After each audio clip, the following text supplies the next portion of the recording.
Tonight on News 25 at 6, the search for a missing local man leads to Florida. But first, a Patriots Day Boston bombing. And good evening, everybody. The nation is still reeling in disbelief and anger over bombings at the finish line of the Boston Marathon this afternoon. One of the bombs was set off on a sidewalk just feet from the finish line of the race. Our coverage of the Boston blasts is our top story tonight, and it's a story that's continuing at this hour. Officials say at least 3 people were killed, and it's believed over 80 were injured, some critically. Because it was at the end of the race, there were dozens of cameras covering the explosions. Those videos are likely to be thoroughly scanned by federal and state authorities as they investigate the blast. Bomb squads methodically checked parcels and bags left along the race route. Authorities say 2 other unexploded bombs were found, and Boston Police Commissioner has asked people to stay indoors and avoid crowds. He said investigators didn't know whether the bombs were placed in mailboxes or trash cans. This afternoon, President Obama said authorities will find out who did this. He also said whoever is responsible would feel the full weight of justice. There are dozens of Central Illinois runners and their families in Boston for the marathon who heard and even witnessed the explosion. And News 25's Marshana Hester spoke with some of them on the phone about this horrific ordeal. Marshana? Well, Mac and Ashley, one of them is Jen Blackerby. She and her husband were celebrating their 17th wedding anniversary while she ran in the 117th Boston Marathon. She says it was one of the best weekends of her life until this afternoon. The Washington, Illinois native was 100 feet from the finish line receiving her medal when she heard a loud boom and saw smoke. After hearing the second blast, she says happy faces turned into confusion, which then morphed into panic. She and her husband got separated but found each other about an hour later. Lauren Fogg, another local runner, finished the race about 2 hours before the explosion. She was 3 blocks from the finish line in her hotel room shower when she heard the bang. From that point on, the Peoria native says it's been lots of crying, chaos, and nonstop sirens. Right when I was finishing is where like the throngs of people were finishing. That was when the majority of people in the race, I think, were finishing, is right around my time. And so I think that when the bombs actually did go off, there were still quite a few people finishing, but probably not as many people were injured because they went off a little bit later during the race.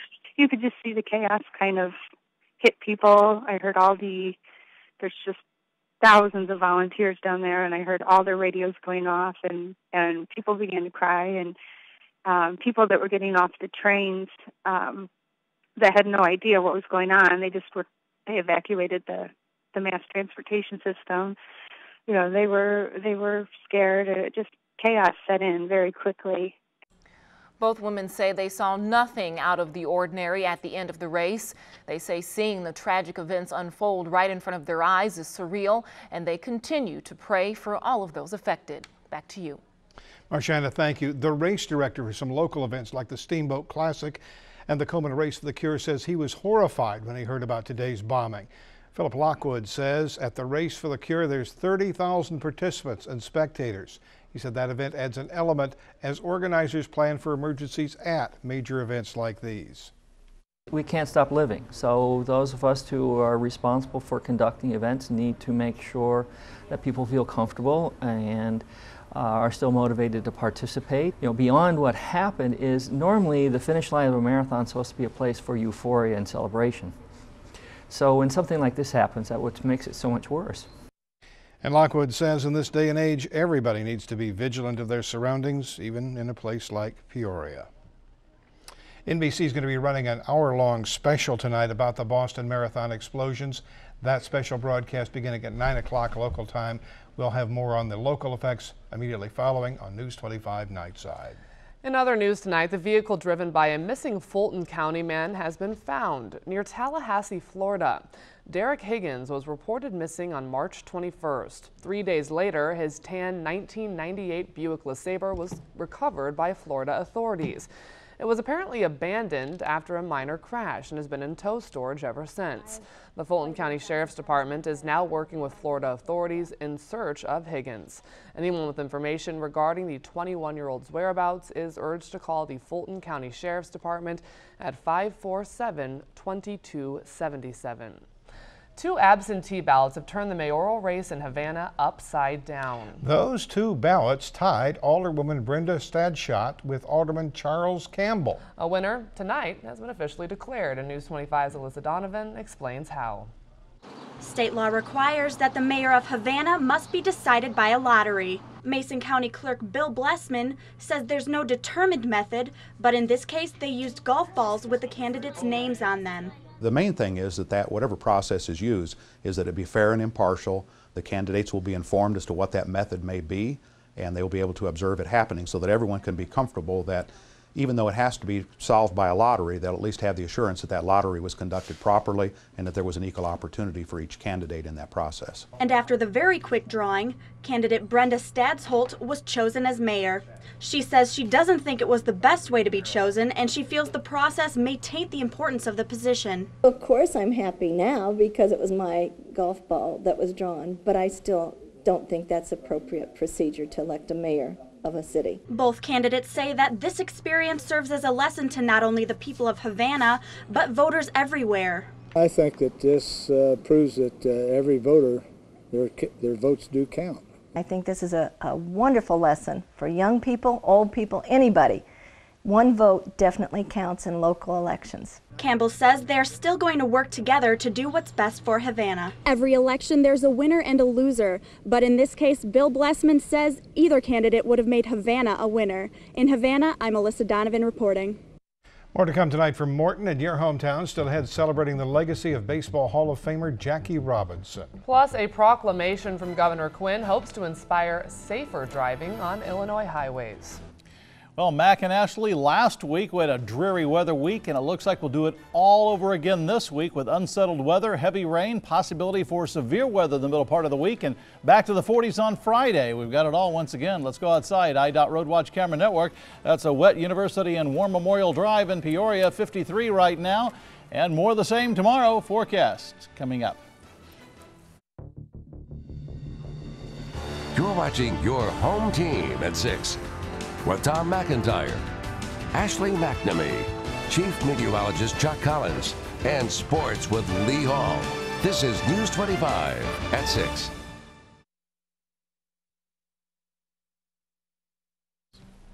All right. Hey, you like the weather, and I suppose some people must. Some people must. Last week we had up and down weather. We'll have it again this week. Heavy rainfall, maybe some strong thunderstorms. Back to the 40s on Friday. Frost coming up Saturday morning. So, yeah. Great. Not quite spring just yet, and things are greening up out there. You'll have to mow the lawn maybe in the 40s at the end of the week. Let's go outside, see what's going on, because we have more rain out there. A couple of very small, strong cells around the region. We'll check the radar in just a couple of seconds. Nothing severe now, but that could change the middle to latter part of the week. Here's the Village of Peoria Heights Tower Park cam. A look there, and the Bradshaw Heating and Air Conditioning geothermal cam Hewitt Hall at ISU. Yeah, it is wet out there and will be wet the rest of the week. Tomorrow we'll have breaks from time to time, but you'll need the windshield wipers. Unsettled pattern all week long. Severe possibilities Wednesday and Thursday.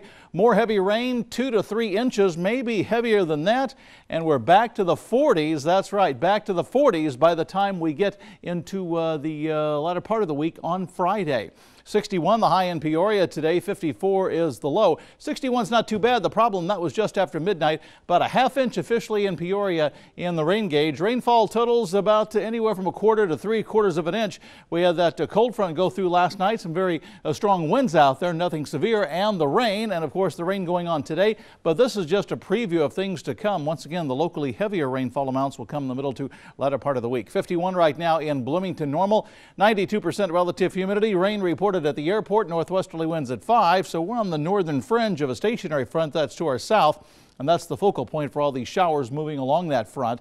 53 in Peoria, northeasterly winds at 7.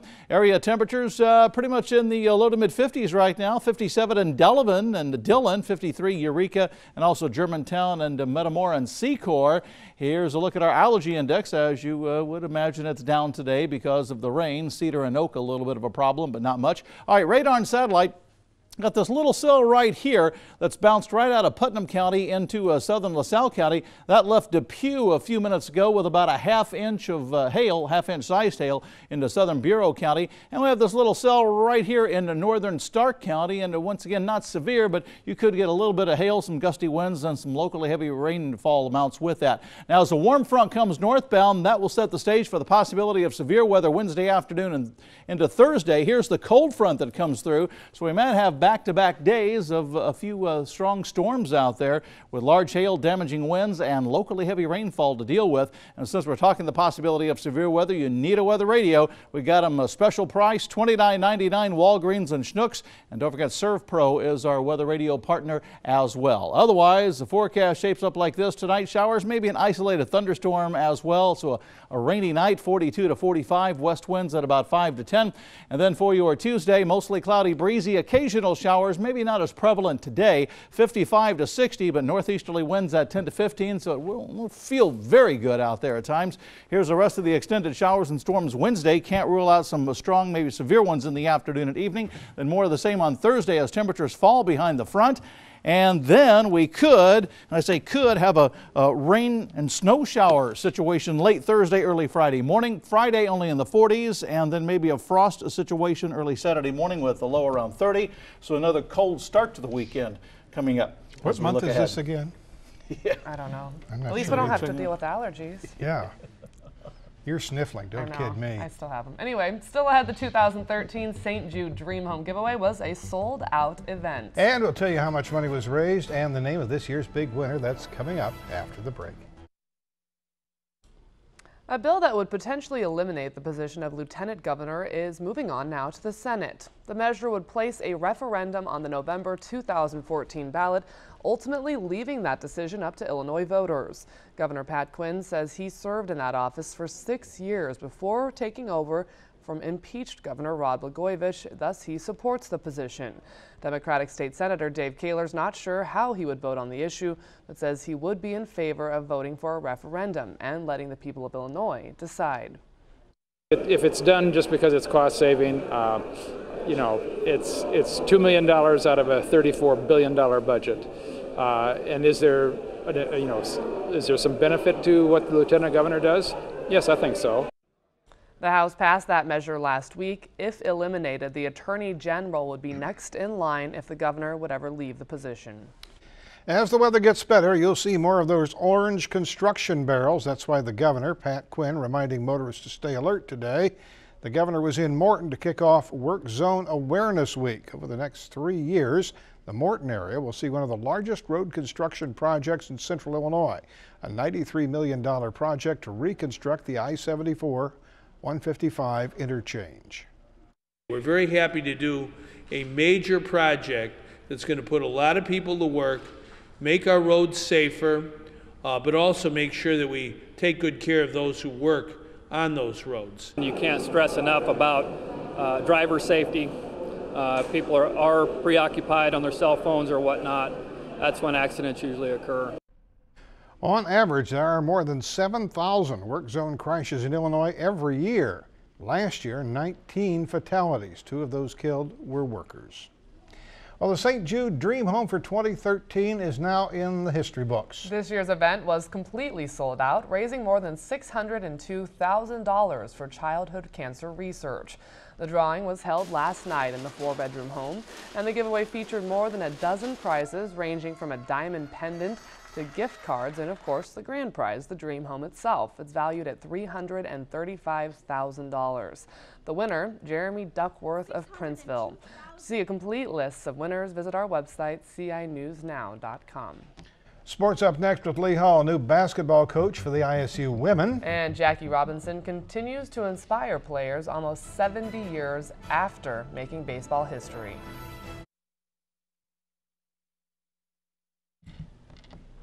All right, there's a new Lady Redbird in charge tonight. Yeah, and she's had success everywhere she's gone, been all over the country. Illinois State's new women's basketball coach, ready for some R&R already. That's recruiting and running. Barb Smith introduced in Normal today. She takes over for Stephanie Glantz. 26 years in college basketball, over 10 top 20 recruiting classes, stops like Colorado, Minnesota, and St. Louis U. Smith is already getting good reviews at ISU for her style of play. We want to run. We want an up-tempo style of basketball. If we could have I see fist pumps in there, that's good. That's good. If we could push the ball offensively and push the defense at the offense, so the pressure is always on the other team, that's the style that we'd like to play. And somebody who put pressure on the defense, Jackie Robinson. And 42 is #1. The Jackie Robinson story, the top movie in the country, on the same day the major leagues celebrate his legacy. One of the memorable lines from 42 comes from Dodgers shortstop Pee Wee Reese. Maybe we'll all wear 42 tomorrow and they won't be able to tell us apart. Every major league player does just that today, honoring the man who broke baseball's color barrier in 1947. 66 years later, Jackie Robinson is still a hero to the players benefiting from his breakthrough. By him being, going through all the difficulties in playing the game back when he played, really just helped us a lot, because all the players that are African American that play the game now are just trying to be, something kind of like him a little bit. I think he's just a true inspiration on how he stood up against things he dealt with, and he just did it for the love of the game. And today that pays a toll on everyone. While Robinson's story still resonates with players today, the movie 42 strikes a chord with the Peoria Chiefs. Chadwick Boseman's stuntman in the film, Joshua Balcom, is a former Peoria Chief. He played just 2 weeks in Peoria, but in 42's baseball scenes, Joshua Balcom is Jackie Robinson. He was a quick speedster. He wore #2, small guy. Got out there and was a leadoff guy, slap hitter. And like I said, he played in 6 games. He was here for 2 weeks, and the Cubs released him. And then he stayed out of baseball for a couple years and played independent ball. But it's kind of nice to get your name dragged back in as an organization for something this cool. Before the tragedy today in Boston, there was baseball. Red Sox hosting the Tampa Bay Rays. 2-1 Sox in the 9th. Eureka's Ben Zobrist with the flare to left. Left fielder can't make the play. Zobrist's 10th RBI ties the game at 2. 1 out in the bottom of the inning. Mike Napoli doubles home the winner off the Green Monster. Red Sox a 3-2 winner. Cars just underway at Pittsburgh. Cubs are off. The White Sox at Toronto. We'll have those highlights on Sports Final. Chiefs scheduled for 6:30. And a reminder about our golf tour card. You can take a look right there. Is a little beauty. 9 rounds of golf. Oh, there we go. There you go. See right there? That's not it. That's it. Okay. $75. 9 rounds of golf. It's a little punch card there, and you see the places where you can redeem that. Coyote Creek, Peoria Park District, Pekin Park District, among others. Great deal, about $8.34 a round of golf. Can't beat that. All right. We've got more for you. Stay with us. There's a look at the radar. We got a couple of strong cells, one moving out of Stark County into southwest Bureau County, and 2 or 3 around LaSalle County. Some vivid lightning, maybe a little bit of hail and some locally heavy downpours. Otherwise, showers for most of us. Peoria right now in the donut hole, actually drying things out a little bit. Well, Doc's on Call's up next. Gina Morse will talk to doctors from the Illinois Plastic Surgery about plastic and reconstructive surgery. She'll take your questions about those procedures. That runs until 7 o'clock. Here's the number to call, 698-3742. That's it for us. We'll see you tonight at 10. Have a good night. Good night.